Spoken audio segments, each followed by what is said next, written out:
And we are live. I hope everyone is doing well this evening. I can't believe I'm doing two live chats in a row. One last night, one tonight. But figured it was a good topic. If you are looking at the topic, it's basically the LabRadar versus the Magnetospeed. And do you need a chronograph? Do you actually need a chronograph? So, what we're going to do is we're going to talk about maybe contrast and compare the LabRadar, which is a pretty good unit. I've had this unit for a couple years now, versus, let's say, the Magnetospeed. This is the V3 by Magnetospeed. So let's go ahead and get started. So, do you need a chronograph? I don't feel that you need a chronograph unless you are a hand loader. I believe with most of the ballistic apps out there now, you really don't need to have the chronograph because, dang, hear all the comments. Sorry. So yeah, I got Joaquin, Luke, 45 Auto, John Townley, and John Kreiderman.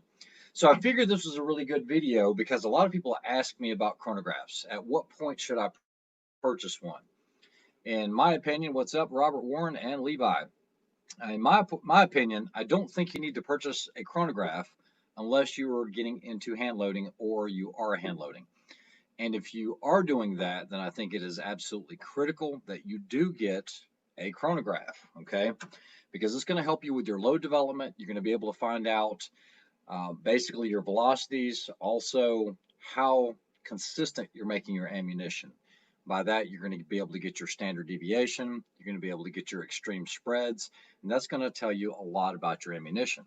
However, if you're not, you're using box ammunition, it's my opinion that you should be able to ballistically true, and that's going to give you some kind of arbitrary number, but it will work for all of your drops there. What's up, Danny and Scott and Levi? So I'm trying to cover everybody while I'm doing this. I'm using StreamYard, so I'm not going to be able to see any comments on YouTube, I don't think, or maybe I am. It's cross posting. So for those that aren't familiar, let's go ahead and get started with the LabRadar. And we're going to talk about pros and cons of both.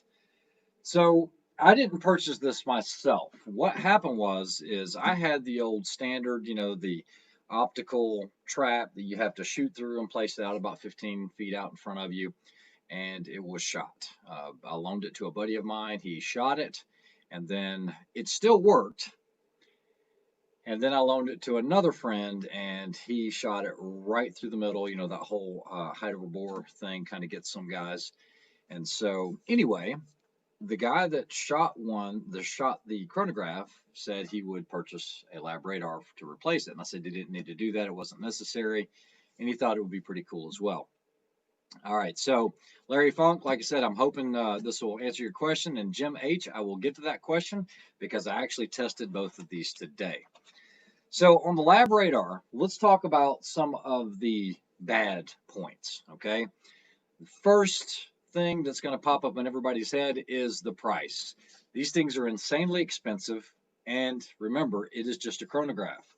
You're going to end up paying about $550 to $600 for this setup. It runs off of a Doppler radar, and so basically you put in what weight grain bullet you're shooting, and if you were shooting, and I was the user here, this is not a gun, this is just a barrel. All I have to do is tell it where I'm placing this barrel, okay, about how close. You have to be careful if you have a muzzle brake, because that muzzle brake, the blast along the side, could damage the unit. So all you have to do is put in, let's say you're shooting a 308 and you're shooting a 168 grain, hollow point boat tail match. All you have to do is put 168 grain in there, and you fire it, and basically it measures it, and you can actually preset distances. Now, I do want to talk about this.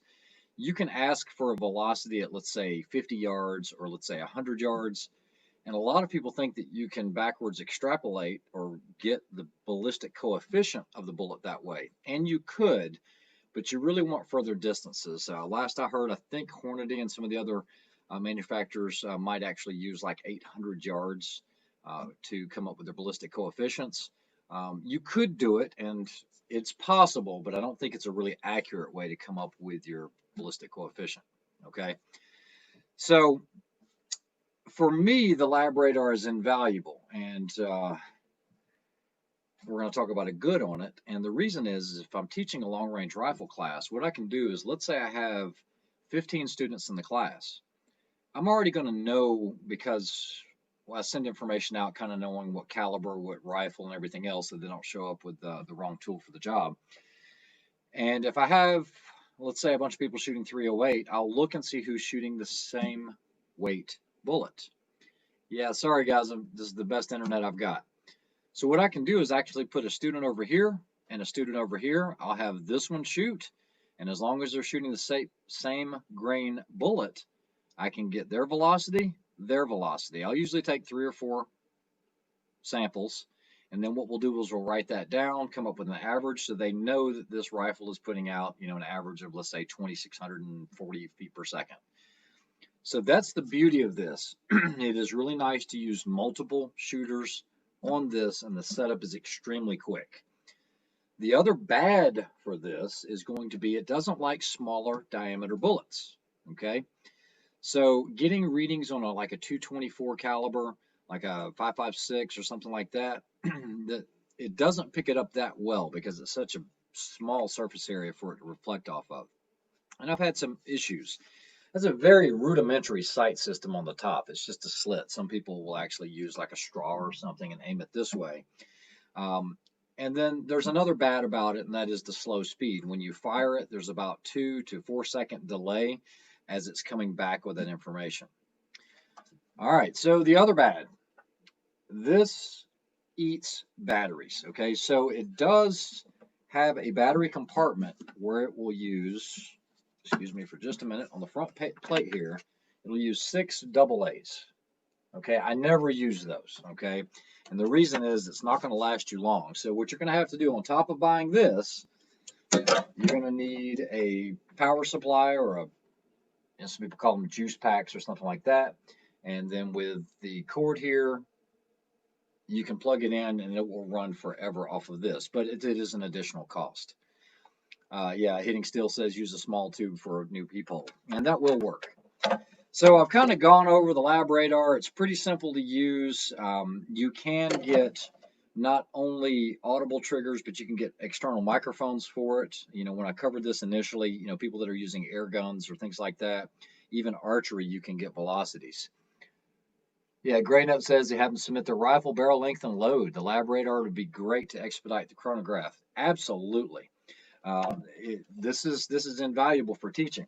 But let's move over to the Magnetospeed. So this is one of the items that I won at the Hornady PRC. So big shout out to Magnetospeed and Hornady for providing this on the prize table. And I've used the older versions when these first came out. I actually had a chance to use one of these back in 2014 when they were just starting to hit the market.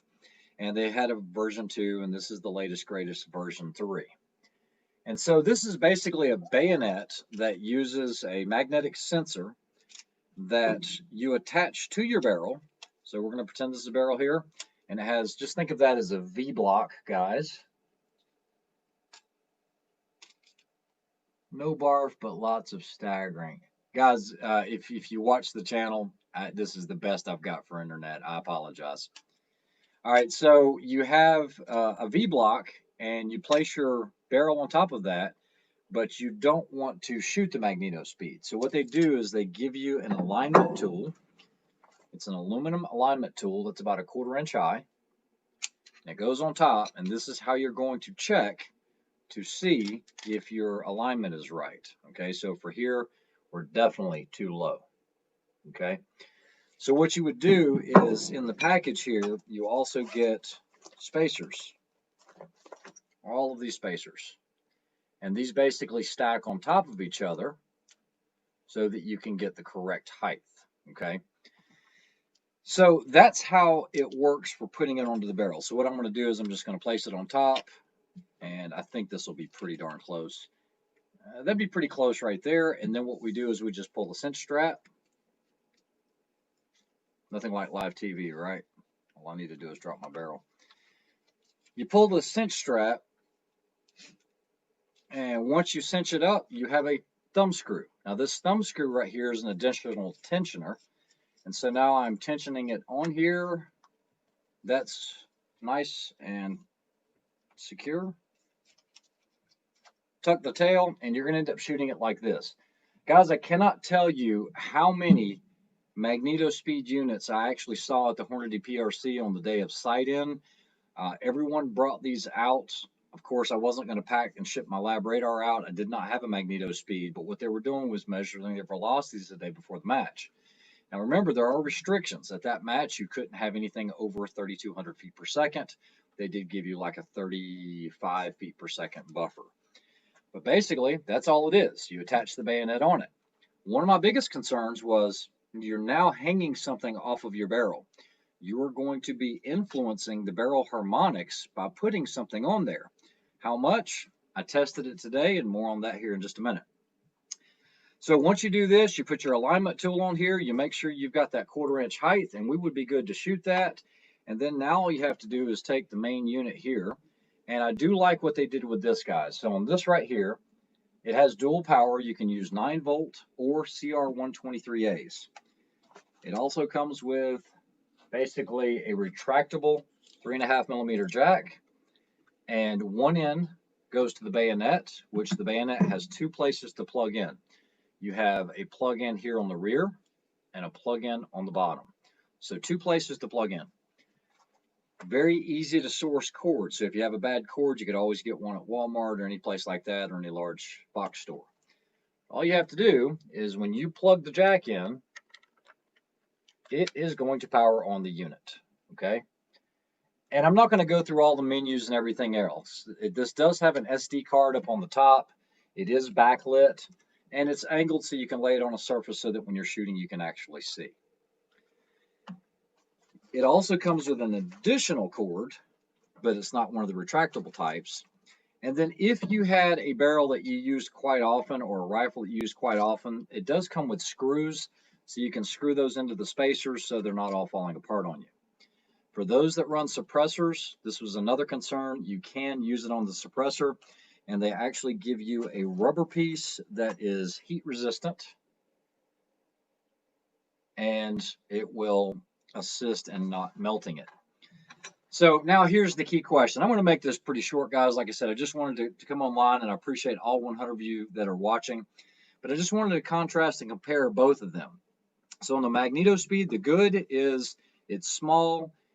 It's very, very fast to get you that signal. I mean, the moment you fire the rifle, you're going to see the velocity right then and there. The other thing is it's very light, very portable, very easy to take to a match.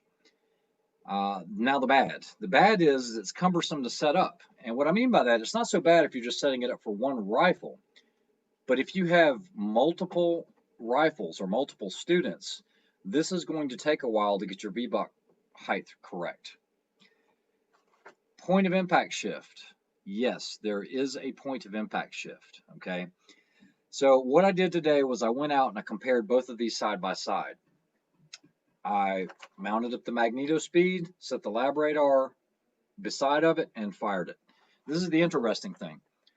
The worst velocity disparity that I had, or the difference we had, was 12 feet per second. That was the worst. Now what I noticed was the LabRadar was typically 8 to 12 feet per second faster in registering the speed, as far as, you know, if it registers 2912, then this one's going to say 2900, okay? So they're extremely close. The other thing is lead mining is talking about this one right here, no pistol use. I've been told that there are ways to attach this to certain light rails for pistols. I don't have that, so I don't know if that's true or not. So maybe you guys could enlighten me. However, the LabRadar definitely has that advantage. Okay, now there's one disadvantage to this.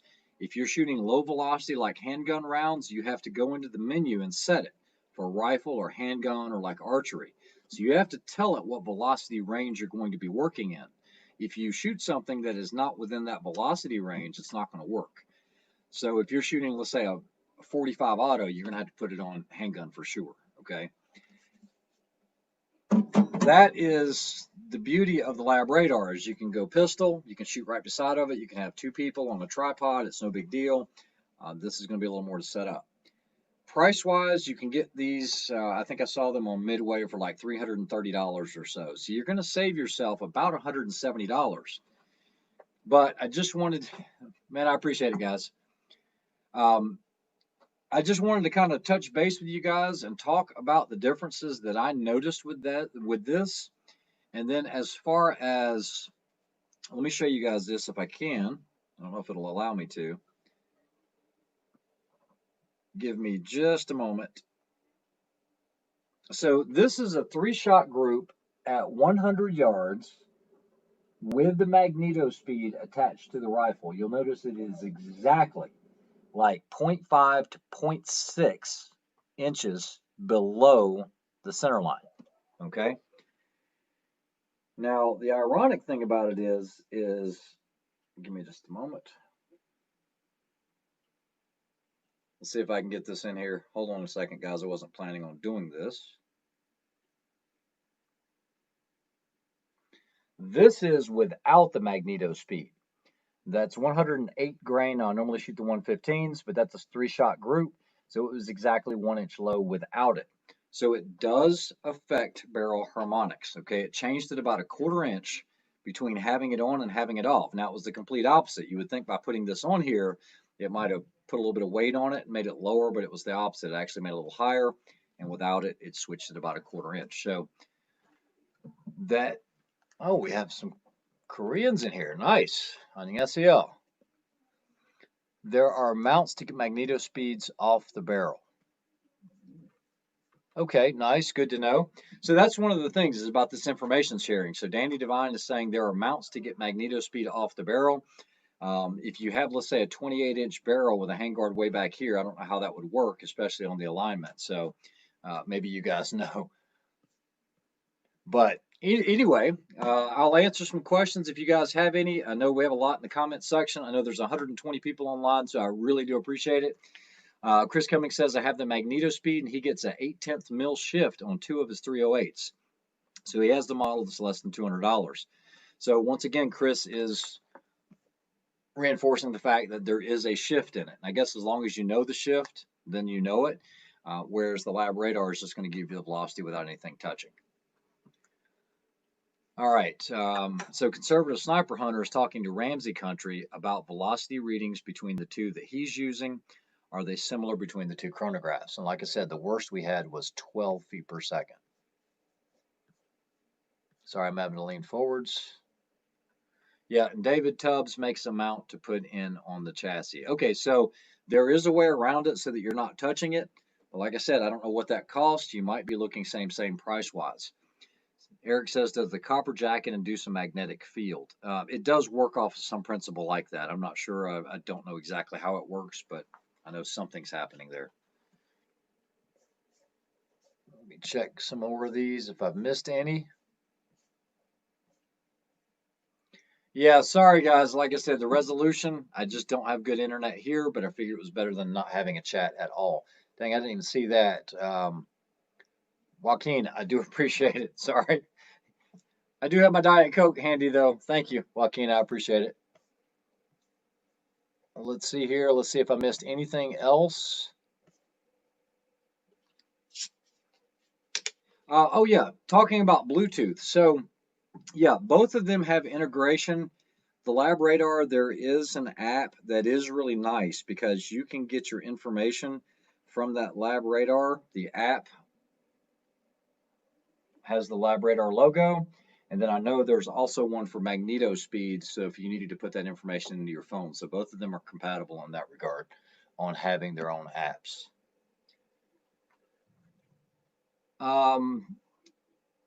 It said the lad was a little faster. Okay, so I don't know what this was in reference to. Hold on. 5 feet per second. Okay, right here, I think it was. Yeah, this is the slowest unit I've ever used in my life. Okay, it does take about 4 seconds to get a reading whenever you shoot. It takes a second. You'll know that it got it because the whole screen kind of goes dead, and then it pops up with the velocity. All right, let's see here. All right, so we've been on for 20 minutes. If you guys have any other questions, we'll take a couple minutes to to answer those or best we can, or at least share some more knowledge. I'll keep it short and sweet. We'll keep it below 30 minutes tonight, and we'll answer any questions that we can. And then we've got, I don't know, I haven't seen Tim Davis. Yeah, F. Price says he gets a 5 feet per second difference. So, guys, if it's just a few feet per second, I'm not really that worried about it. That 8 to 10 feet per second didn't really bother me that much. I was actually surprised it was that close, because, and if one was off, I don't know which one is actually correct. You know, how are these calibrated? How can you recalibrate them? Maybe one of you guys can answer that. Well, let's see here. Trying to get caught up. Thanks, Texarkana. I appreciate it. And anything else? I'll give it a couple more minutes. I know the resolution's bad. I apologize. Can't help it.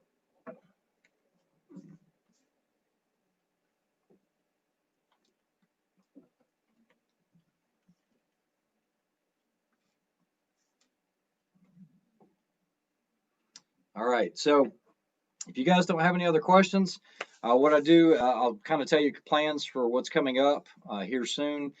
I've decided to go ahead and build a 6mm arc bolt gun. Maybe Ramsey country. Yeah, Andy, the quality is horrible. I get it.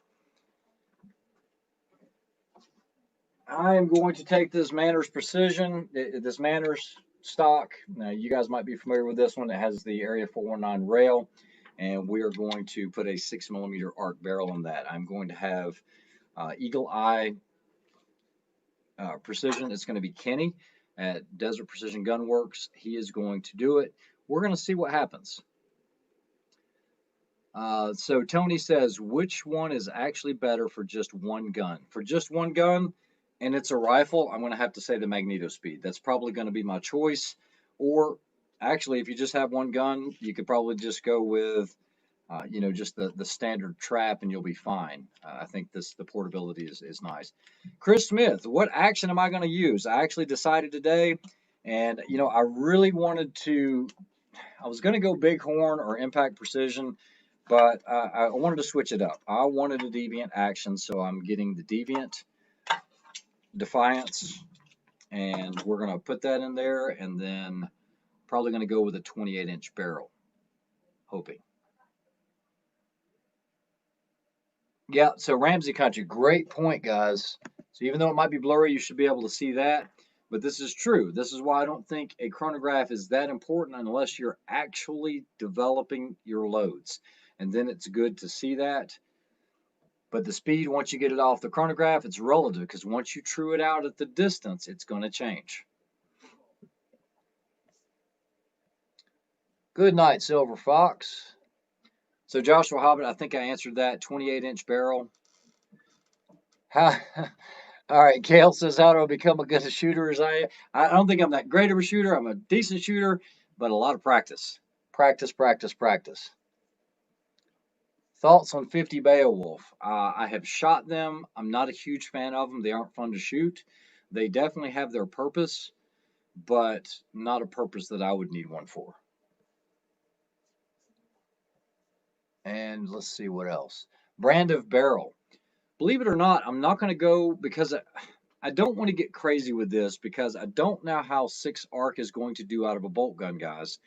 So I'm not going to go proof or anything like that, or Bartlein. What I'm going to do is go with a Douglas XX again, one of the premium hand selects. We'll see how it goes. I've had good luck with Douglas in the past, kind of revisiting after many years.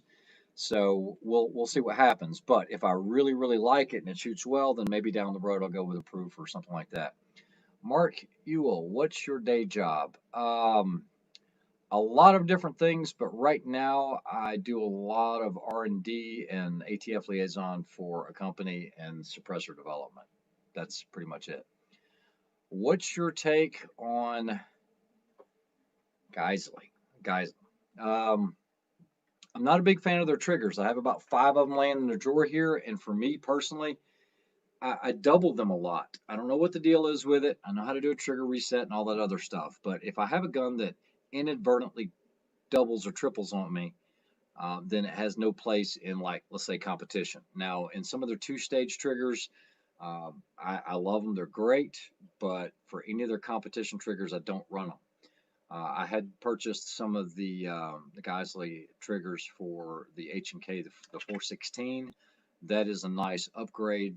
That was a very expensive trigger, believe it or not, but the sear broke in the HK 416 when I was shooting at full auto one day, and so I ordered one, was able to get one. I had to jump through a lot of hoops to get that from them, but was able to get one for them on that. Their hand guards are nice. I actually have a couple of their Geisley hand guards over here. They're a little robust and a little heavy, but it's pretty good. So let's see. Hornady says arc will shine in a bolt gun. Chris, that remains to be seen. I haven't seen many videos on it, and I don't remember at the Hornady PRC if anyone was actually shooting 6 arc. I'm sure I would have heard of it if someone were. 6 arc versus 6 Grendel. Look, I like the 6.5 Grendel. If you follow the channel, I actually purchased a 6.5 Grendel, and I was a little disappointed in some of the things. Can you make 1,000-yard hits? Yeah, you can, absolutely, especially if you're hand loading. And it has its purpose for sure, but I think going to that 6mm is definitely going to change things up a little bit. So I'm wanting to see what that 6 arc will do compared to the 6.5 Grendel. I'm supposed to be getting a gas gun in 6 arc, but man, all that stuff's so far behind. Thoughts on 224 Valkyrie? Sorry, hate it, tried it. Tried it on a lot of different platforms and never could. I think that round just kind of fell on its face. Is the 6.5 Grendel going to get converted to 6 arc? I have no idea. What bullet are you going to shoot out of the arc? I was fortunate enough, big shout out to Hornady. They sent me a bunch of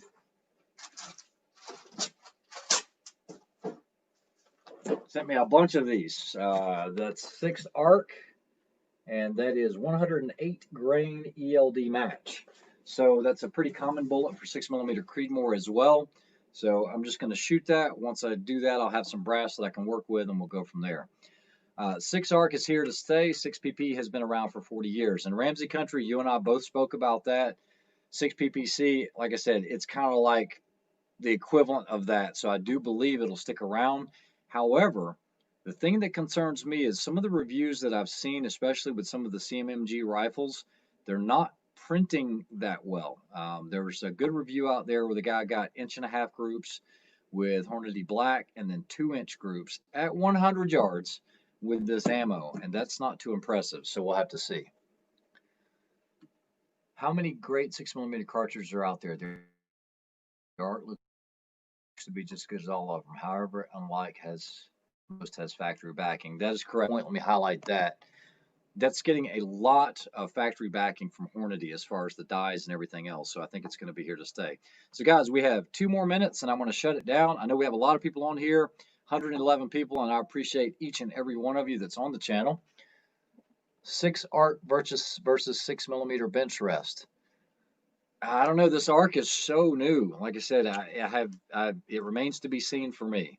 I know KB32 had a 6 arc, but like it was in a 16-inch gun. Do you have a Mark 262 load with 8208 or tack that worked well and was quick? Yes. Use caution when you use it. It's not a true Mark 262 load because it still falls a little bit short, but if I'm not mistaken, it was 23.4 grains of 8208, something like that. But I'm not saying that's the right one. Matter of fact, it could be completely incorrect. Is your 6 has got a program going on right now? You guys are going to have to prolong your periods on Showtime. Oh, I didn't know he was having one. I thought he was flying tonight. So sorry, Robert. All right. So, guys, I'm going to go ahead and shut it down.